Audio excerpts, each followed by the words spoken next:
guys, welcome to today's video. In my very first video on this channel, I talked about what I had learned in 6 weeks reselling on Poshmark. And I wanted to do a little follow-up part 2 video to that now that it's been 3 months.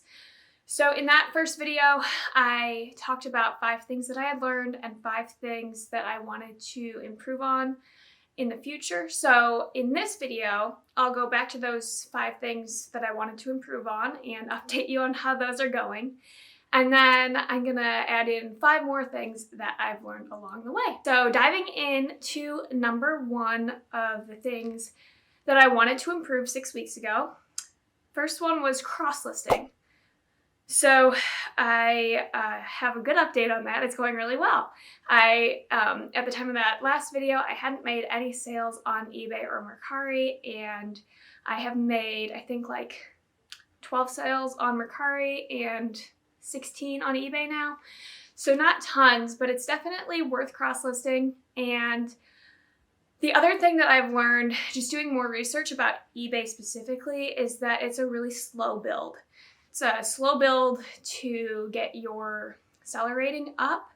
And so I'm really happy that I started that as early as I did. If anything, I would say start today if you haven't already.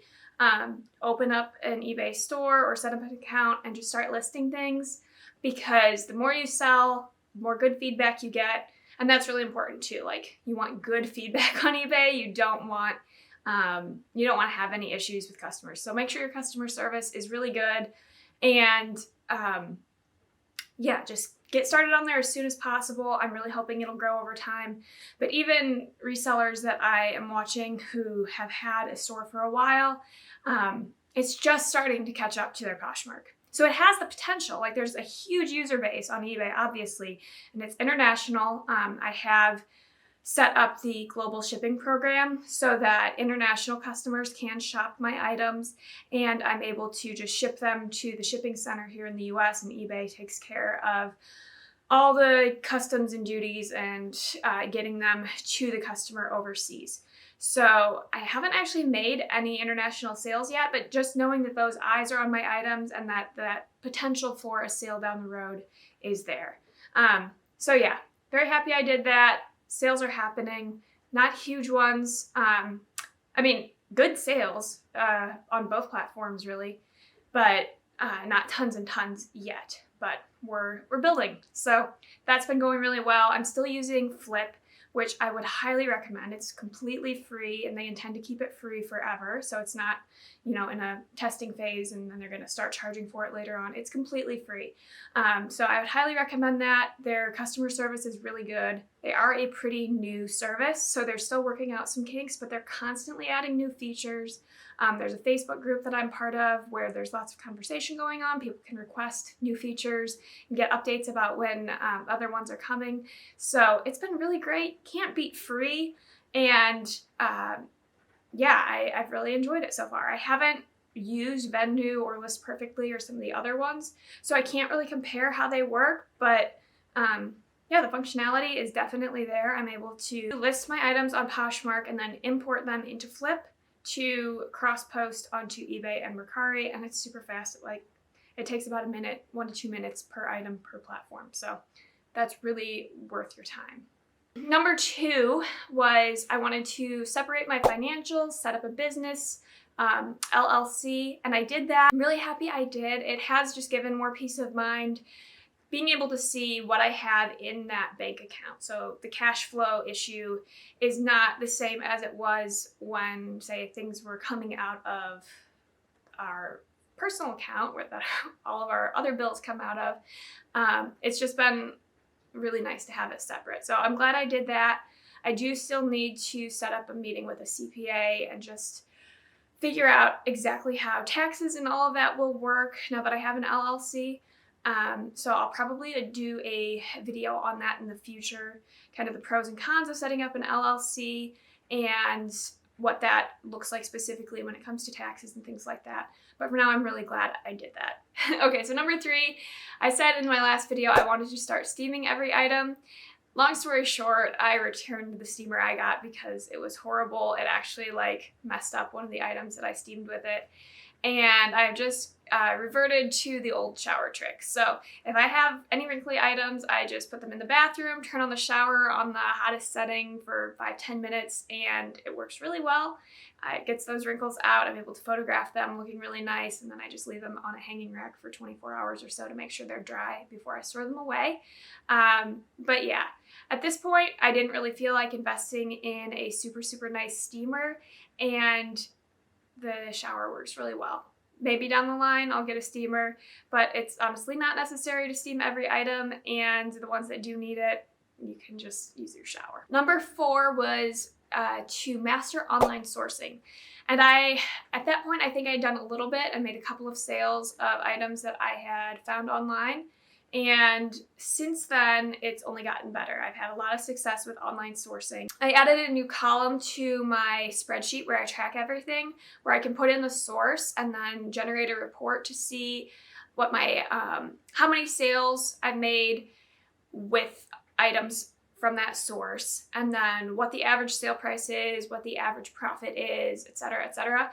And that's been really cool to see because I was kind of just guessing. I was like, oh yeah, I make pretty good sales with the stuff I source online, but I make pretty good sales with the stuff I get at a buy-sell trade store too, or retail arbitrage or whatever. But actually, once I created that report and was able to really look at the numbers, online sourcing is by far the most successful. And I have that broken down further into categories like were items from ThreadUp or The RealReal or Poshmark or eBay. And so I'm able to see which of those specific online platforms that I've been purchasing from is giving me the best return. So highly recommend that.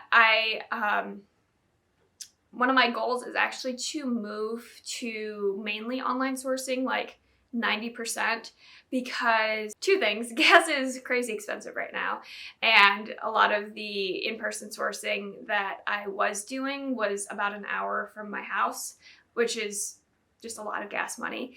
And then secondly, right around the time I filmed that first video, we found out that we were expecting baby number 2. So by the end of the year, I'm going to be a mom of 2 under 2, and in-person sourcing is just a little trickier with babies. I've been doing it with my daughter, and it's been fine, but she gets kind of cranky, and I don't get as much time as I'd like in the store. So if I'm able to switch to mainly online sourcing, that just means I can do it from the comfort of my home. I can work around times that are convenient for me and my family, and I don't have to lug people around and spend a bunch of money on gas to find items to sell. So gonna keep trying to get better at that. I have found, I think, like 5 brands that I have become really comfortable with knowing what a good price is. So making offers, or if I see it on ThreadUp or The RealReal, knowing if that's a good price or if I should wait for when they have a coupon or some kind of a discount to buy it then. And then the last thing that I said in the last video I wanted to get better at was efficiency. And part of why it was just kind of all consuming at that point was because I had tons of enthusiasm. I had just been a few weeks in, and some of that has leveled out. So not completely faded. I'm still very enthusiastic about this and really excited, but it's not consuming my brain the way it was before. So that's helped. And I have figured out a lot of ways to streamline things, which has been good. And I'll get into that kind of more specifically, because that's what I want to cover in the second section of this video, which is the 5 things that I have learned since filming that last video. So first things first, and this ties into efficiency, is I've started measuring every item. So I've really set up a batch process for photographing and processing my items. So I'll wait until I have at least 5 to 10 items, and then I'll photograph them all at once. After I photograph the item, I will measure it and save that in a note on my phone so that when I go to list the item, I have my cost of goods, and then I have all the measurements that I can just copy and paste into the listing. And it's been so worth it because I'm still getting so many requests for measurements on items that I listed before I started doing that, and it's really annoying to have to go like find them in the bin to just measure them and then put them back, rather than just having that all done at the beginning. I think it's totally worth it. It's not like I'm, listing tons and tons of items every day. It could start taking a lot of time if I was, but it really just takes a minute to take quick measurements. So like for dresses, I do the bust measurement, so like pit to pit, and then the waist if it's a more fitted dress, and then the length from shoulder to hem. For pants, I'll do the waist straight across, the rise and the inseam, etc. So it's just a couple of quick measurements. I just make sure I have my measuring tape with me when I'm photographing items, and I just lay them out flat and measure straight across really quick and jot it down in my phone so I have that saved when I go to list the item. The second thing is I've really streamlined my shipping. So I was writing handwritten thank you notes for every item for a while, and that was really fun to do, but it did take a couple of minutes per item, and it was an extra cost, of course, to get the cards to write on. And I don't know, when I'm receiving items, I don't really care if there's a thank you note or not. I mean, it's kind of nice, but as long as the item comes the way it was described in the listing and was what I was expecting, I'm very happy, and I'm going to leave a 5-star rating for that seller. So I have stopped including thank you notes with every item. If I've had a lot of interaction with the purchaser via messages, if they've been asking questions and they've been really nice over message, then I'll include a note because I kind of feel like we already have a bit of a relationship there. But yeah, for most items, I do not write a thank you note anymore, and that's saved a lot of time. The other thing is I got these like frosted clear reusable bags that I put every item inside of, and then I've kind of got my standard shipping packaging also. So definitely start ordering your shipping packaging from the post office if you're not already. It's completely free, and you can order tons of it to just come to your door. I order like hundreds of envelopes at a time, so I only have to order them very rarely. And I've been using the padded envelopes from the post office. They fit pretty much everything. I don't sell a lot of shoes right now, so I do have some boxes for shoes and bulkier items like coats or big sweaters. But almost everything, jeans, shirts, dresses, all that, they fit pretty well in these reusable frosted bags, and then I put those inside of the padded mailer. So it feels very, very safe. Even though it's not in a box, it's got 2 layers of protection from the elements as it's being shipped, and I just feel like it's a pretty nice way of packaging things. It feels more professional to have them inside that frosted bag. I was taking a lot of time like wrapping everything in tissue paper before, and that just took a lot of time, and I was never fully happy with how it looked. So I've been neatly folding the item, putting it in that frosted bag, putting it in the mailer, and I got a thermal label printer, which I'm super excited about. I did a lot of research, and I didn't want to spend $200+ I'm just not there yet. So I found one on Amazon. There was a coupon for it on Amazon, and I think it came out to about like $110 after that coupon, and it is Bluetooth, so I just set up the app on my phone and I'm able to print the label straight from my phone, and it's been really, really nice and saves a ton of time. Like, you don't realize how much time you're actually spending either folding that like 8x11 piece of paper with the label on it, or cutting it out and then taping it to the box. Having those thermal labels is really nice. I never have to buy ink. All I have to do is buy the labels, and the thermal label printer just prints right on there, peel it off, stick it on the package, and I'm good to go. So my packaging and shipping process is so much faster than it used to be, and it doesn't feel like a big headache to have to ship out a few packages every day. The third thing I've learned is not to be afraid of returns. They happen. I've now had them on maybe not every platform. I don't think I've had a return on Mercari yet, but I've only made one sale on Tradesy.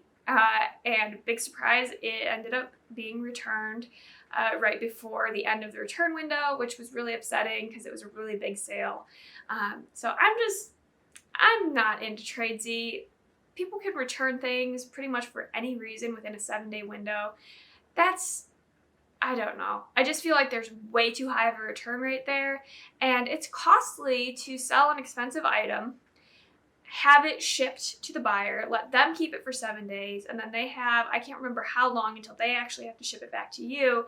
So if they don't want it, it ends up just being like 3 weeks where that item isn't live on Poshmark and eBay, and nobody else can buy it either. So that feels really costly to me. I don't think it's worth it.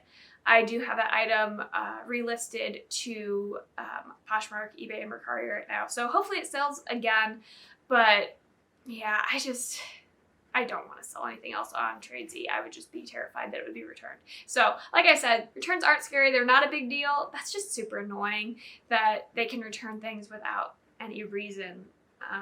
Even if it's perfectly as described, they can just send it right back if they want to after 7 days. So no more Tradesy for me.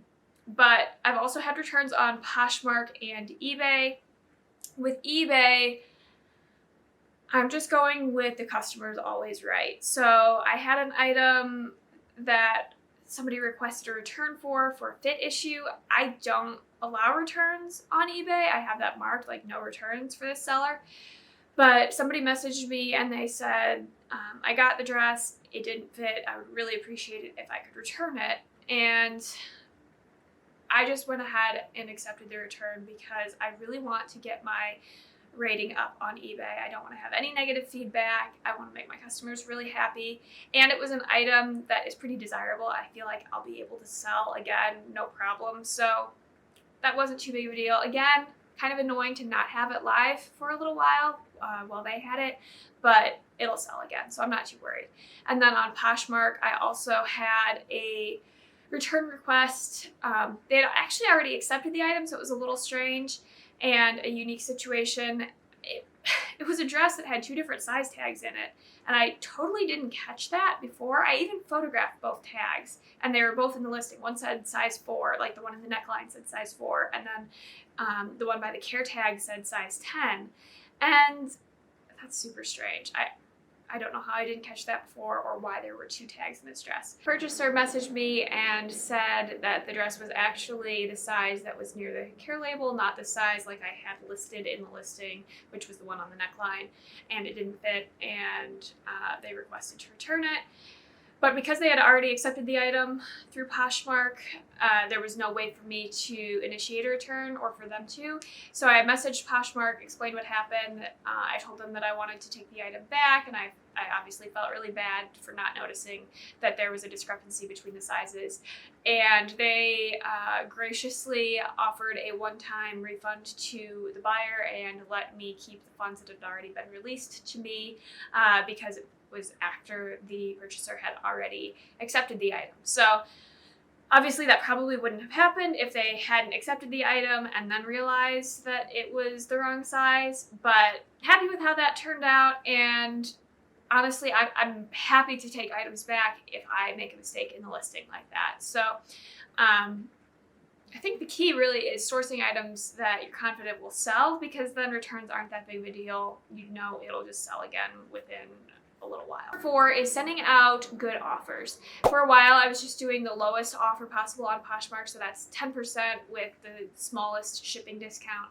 And I made some sales through that, but I saw that Ashley at Recloth Collection sends out 25% offers, which feels like a lot, but I kind of compromised and went to a 20% off offer with the $5.99 or $5.95 shipping.